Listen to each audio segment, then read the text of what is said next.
Hello everyone. দৈনন্দিন জীবনের দৌড়ঝাঁপ কাটিয়ে যখন একটা দিন আমি ছুটি পাই ঠিক কী কী করি সেটাই শেয়ার করব।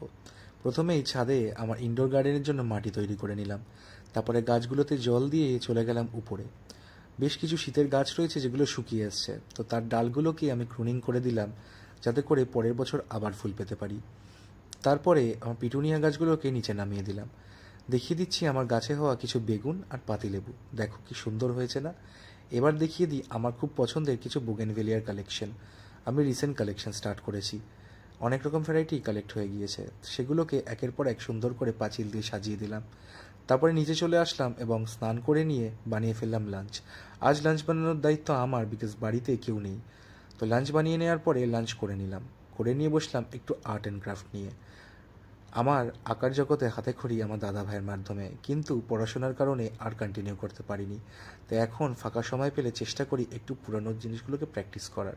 তারপরে সন্ধেবেলায় আরাধ্য বলে একটু বেরোতে, তো একসাথে বেরিয়ে আমরা একটু ফুচকা খেয়ে তারপরে বসলাম ধোপাপুকুর পাড়ে। দিয়ে নানান রকম ব্যাপারে আলোচনা করতে করতে সময়টা কেটে গেল। তারপরে পরের দিন আমাদের দুজনেরই অফিস ছিল, তো আমরা বললাম যে পরে আবার দেখা করব। দিয়ে বাড়ি চলে আসলাম। চলো, তোমাদের সাথে দেখা হচ্ছে পরের একটি ভ্লগে।